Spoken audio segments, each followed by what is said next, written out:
The Russians have just been wiped out at the hottest section of the front. Shocking footage has been leaked online. Now, meat assaults are being carried out on motorcycles. They can't escape from our forces. Drones are roasting Russian mercenaries. The drone lab is churning out combat birds. Crimea was shaken. All this and more in our episode Hellpoint, the mysterious cedar in action. This flamethrower system in Donetsk region is shattering the enemy to pieces. It works fast and leaves behind an unusual aftertaste. That's the taste of Russian failure. Epic footage of the enemy's elimination has been shown for the first time.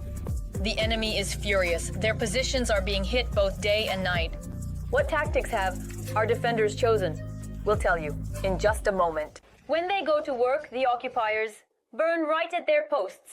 Full package fire. In the literal sense of the word. I love the way it burns. Well, of course, who doesn't? The flamethrower crew has up to 7 minutes to do their job. They arrived, dropped the awning, worked it out, put the awning back on, and the regular pickup truck drove back again. That's it. So the stealth is really good. They can fire from any location. Does the enemy hunt you? Well, of course. Very much so.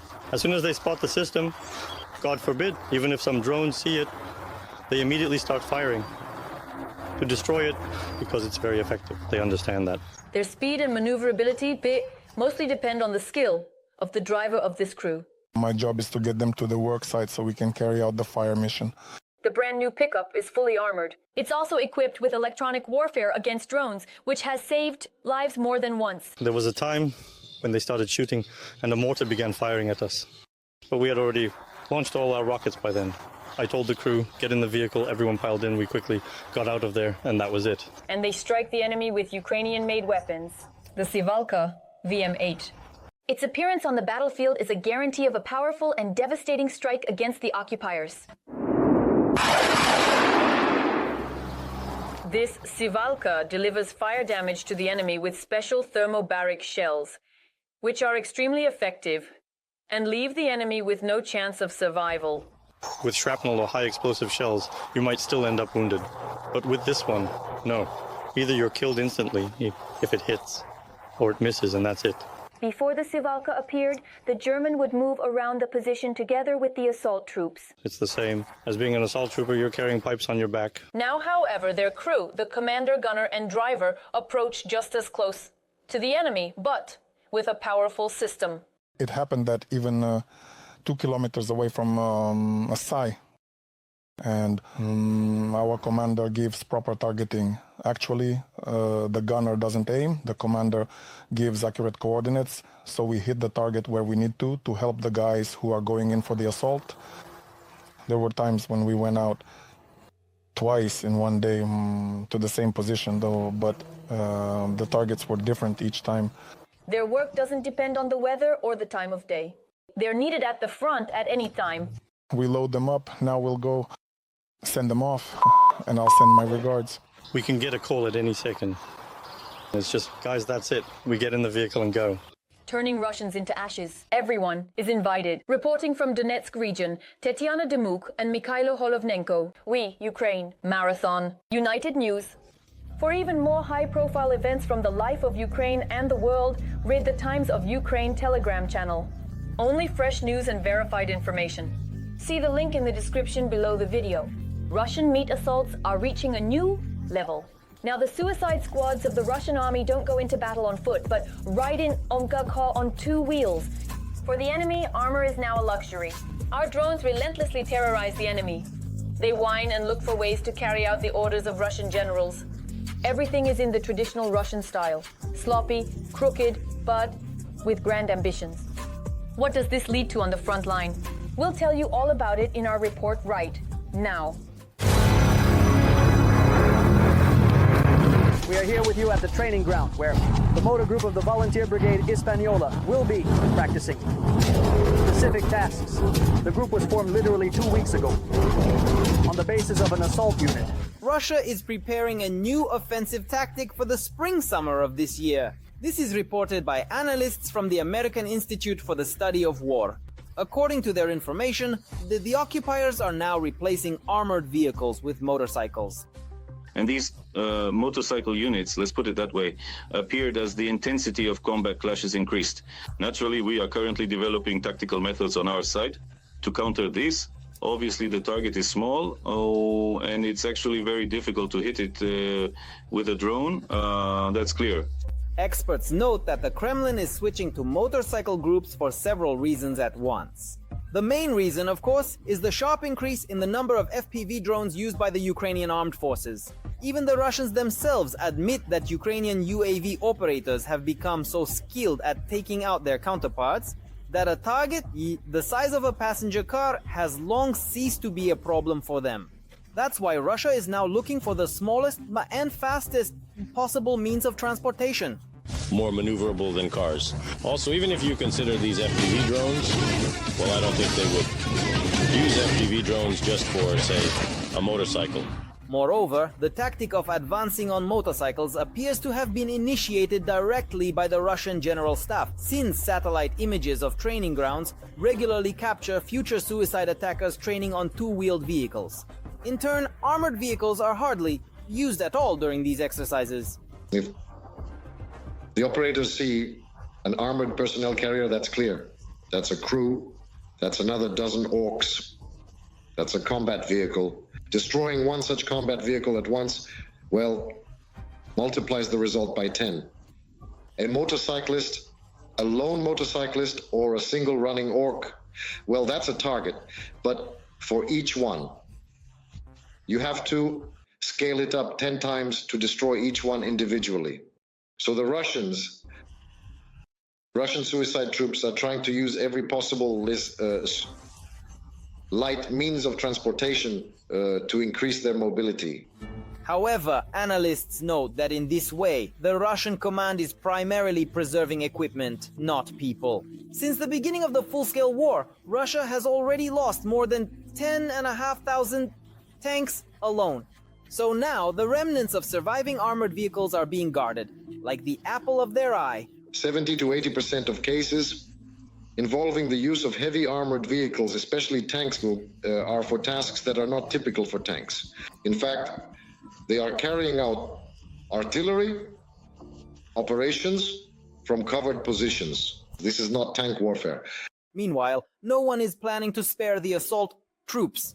They just get on a two-wheeler and head out. The occupiers, on the other hand, are trying to protect themselves, as usual, relying on old tactics, like putting grills on their armor. They put this kind of protection on the motorcycle.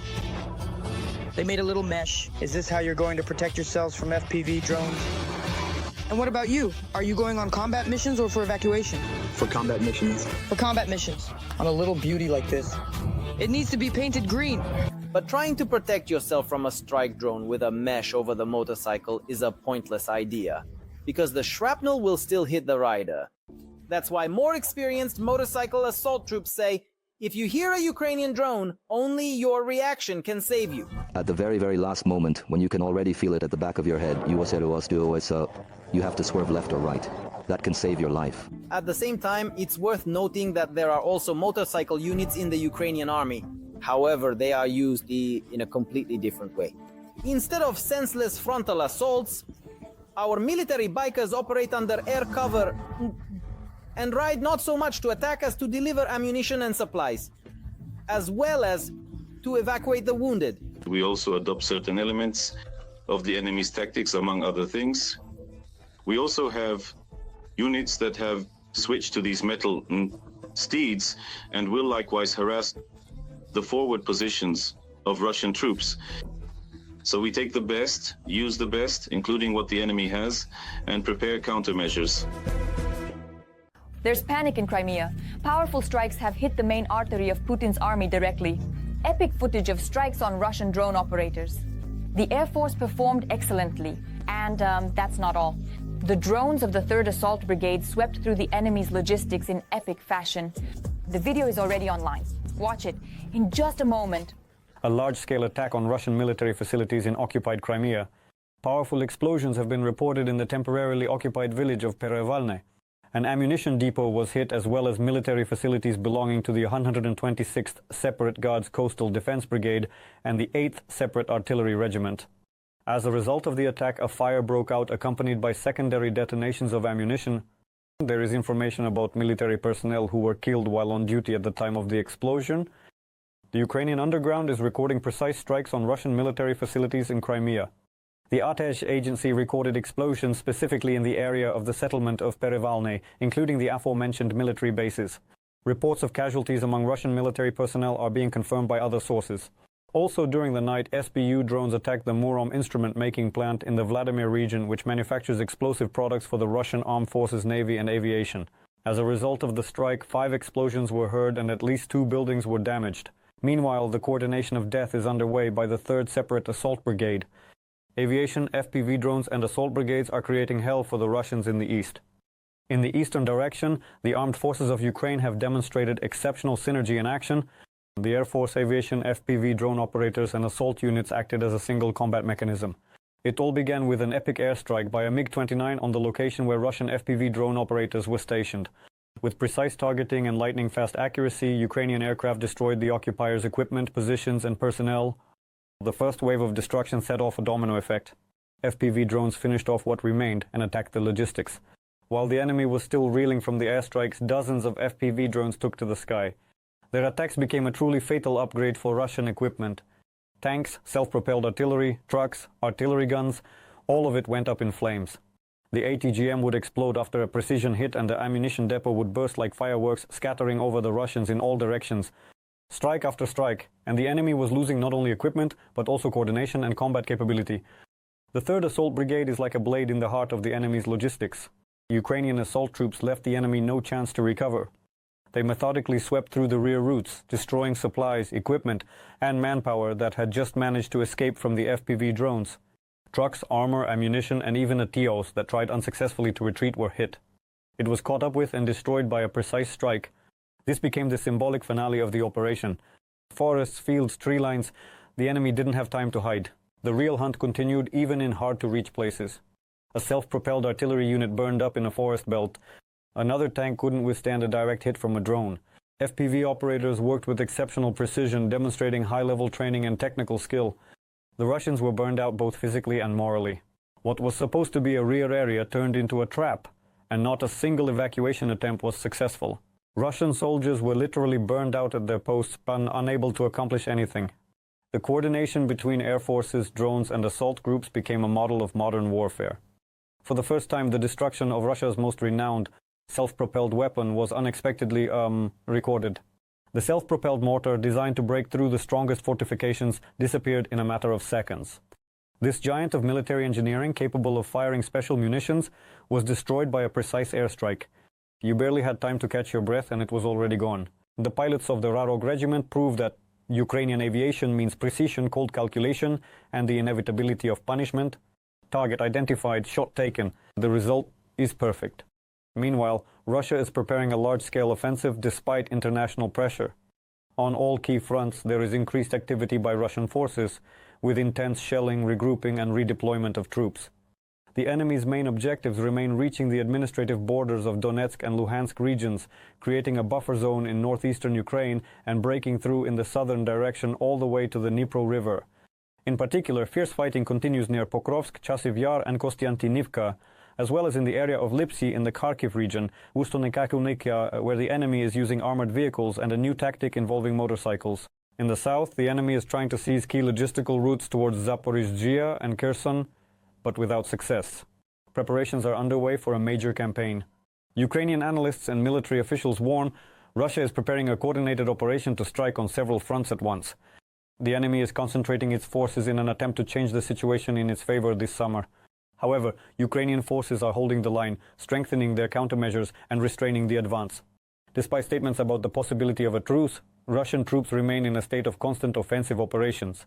This is confirmed by both official sources and field analysts. Massive assaults, increased artillery activity, and new tactical approaches. All of this indicates that a large-scale escalation is already underway.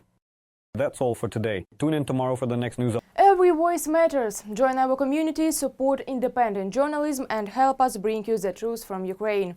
Become a member of Ukraine Today. Join us now. Update. First, they rained down Grad rockets, and then they launched their assaults. Our forces immediately send greetings from hell straight to the enemy's equipment. Buggies, motorcycles, and ATVs are left with nothing but charred remains after an encounter with Ukrainian drones. The Velikomichailivka section of the front is groaning.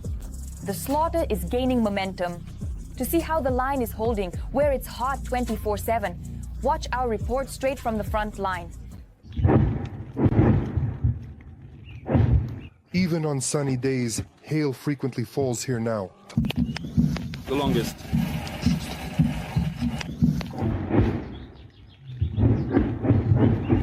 I sat for an hour and a half under the hail. It's like this almost every morning. Yeah, here, well, that's always the case. First, their grads start firing, then they attempt an assault. I see everything when they attack. I can see it across the fields. There were 40 pieces of equipment. We had to fight them off.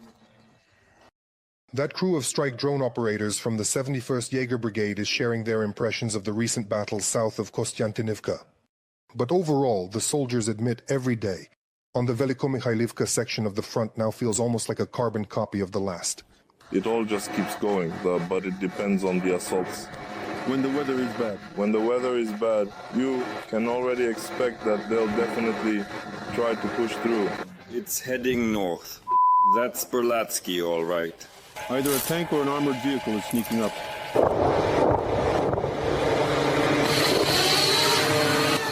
Look, Sova, come on. There are motorcycles coming. Can we get a mine over there? Nadia will drag you there. Go straight for it. All right, we see them. We engaged. Did you hit it? Yes. Theoretically, their hideouts and drone launch positions should be out of range of enemy weapons. But the front line is very dynamic now, say the Ranger paratroopers, so sometimes, as Kesha, the relay drone pilot of the 71st crew, admits things turn out quite differently. First, a mortar was firing, then a couple of FPV drones hit the neighboring house. And then, closer to noon, a tank decided to fire at our position. But when the Russians once again tried to storm the Ukrainian defensive line south of the National Highway H-15, not even paying much attention to the Grad explosions somewhere nearby, a crew is preparing another drone for launch. Let's go. Just now, for the 8th time this morning, a Ukrainian FPV drone has taken off, and for the 8th time, they're heading out to destroy Russian motorcyclists. Mostly. They move around in buggies, on ATVs.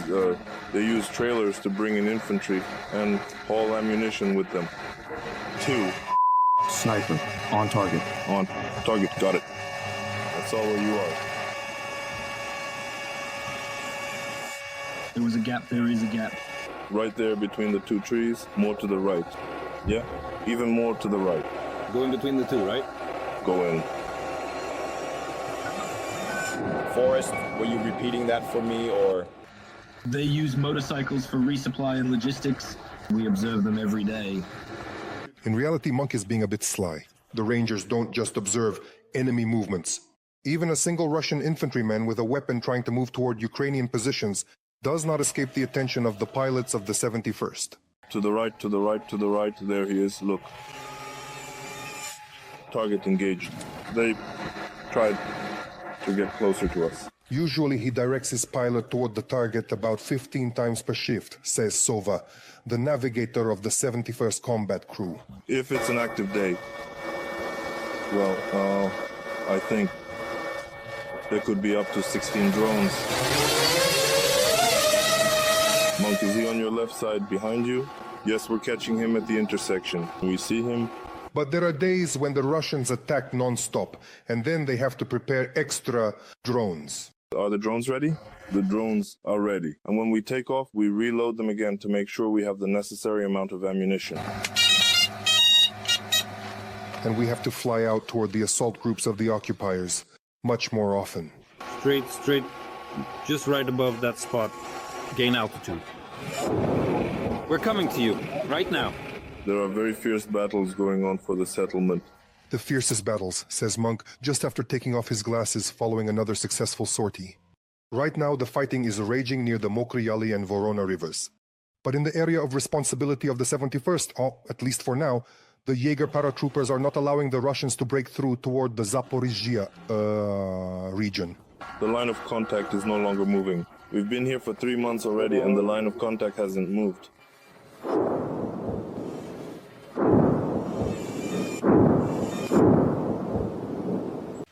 From the front line in the Veliko-Mikhailivka sector, Alexander Motorny, Alexander Shayan and Serhiy Shportilo. TSN 1+1, United News Marathon. These are not just drones, they are a new powerful weapon that mercilessly punishes the occupiers. They are assembled right in a unique underground laboratory. Drones are transformed from boxes into combat birds and then sent out on daring missions. The Russians are panicking. They can neither escape nor hide. So, what does the Temple of St. Mavic actually look like? Unique footage coming up in just a moment. I connect the electronics here so that a massive explosion will occur. Pedro is preparing the FPV for action, checking every detail to make sure the drone takes off properly and delivers the explosives to the Russian trench. I prepare more than 100 drones a day for operation. Sometimes the job is just assembling, other times I have to tweak something. There are many different tasks each day. Pedro is wearing a Ukrainian uniform, but his homeland is Brazil.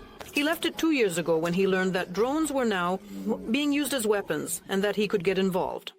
At first, he helped engineers build drones because he had experience, and now he makes sure they fly effectively on the front lines, as part of the 25th Airborne Brigade. I came to help in July of last year. My experience turned out to be useful for this job. I am a drone operator, and I understand engineering. Pedro works in a huge drone laboratory. It was created by the Sich Battalion paratroopers. All the quadcopters, bought by volunteers and the government for the unit, are brought here. Here you can see almost everything that is produced both in our country and abroad, and in the hands of engineers like Pedro.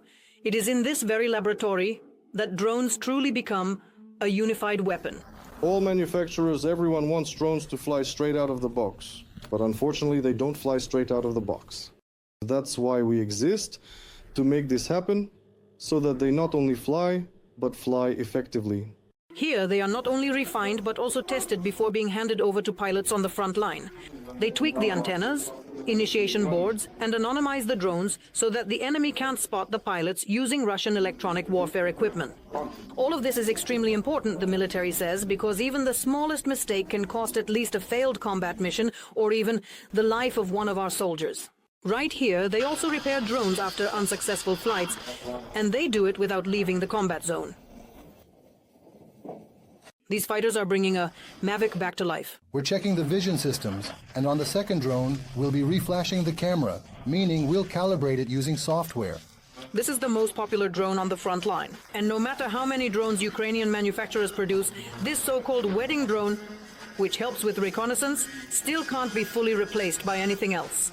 What can we use to replace it? Even the options that are supposedly being offered to us now are either very expensive or of poor quality. So to repair these plastic birds, there is even a dedicated unit working in the drone laboratory at the Temple of St. Mavic. When the weather conditions are really bad, when everything is flooded, our specific unit alone has probably brought in up to 25 or even 30 drones. So of course, we can't repair them all at once because it takes a lot of time. There's also a maintenance station here for these kinds of ground complexes, another modern trend in warfare. It was precisely such a mechanism in Kotlin, near Pokrovsk, that saved the lives of civilians or during intense fighting. In this footage, a ground robotic complex is evacuating women directly from the battlefield. They are local residents of Kotlin, which found itself trapped by the war because they did not leave their homes in time. So a paratrooper from the 25th, who is operating the drone, is rescuing them, while his fellow pilot observes the operation from the sky and guides them along the safest evacuation route. The women have been rescued. Our medics have arrived. They are taking them now. And after this operation, the ground robotic system was sent for repairs, and in a few days will return to the fields of Donetsk region to help our soldiers deliver ammunition and supplies by bypass routes. Such drone laboratories at the front line are not uncommon, and at the same time, they are a great necessity. Although Ukraine has already become a large-scale producer of drones, this modern weaponry is still not fully standardized, so each drone needs to be adapted to operate in a specific section of the front. And that is exactly what these laboratories are for. Yulia Krenko, Alexander Shian, Ole Mostovi, TSN 1+1, Marathon United News. That's all from me for now. This was me, Darina Hutsakalo. Even more scorching news from the front in our next broadcast. And in the meantime, don't forget to subscribe and hit the like button. See you soon.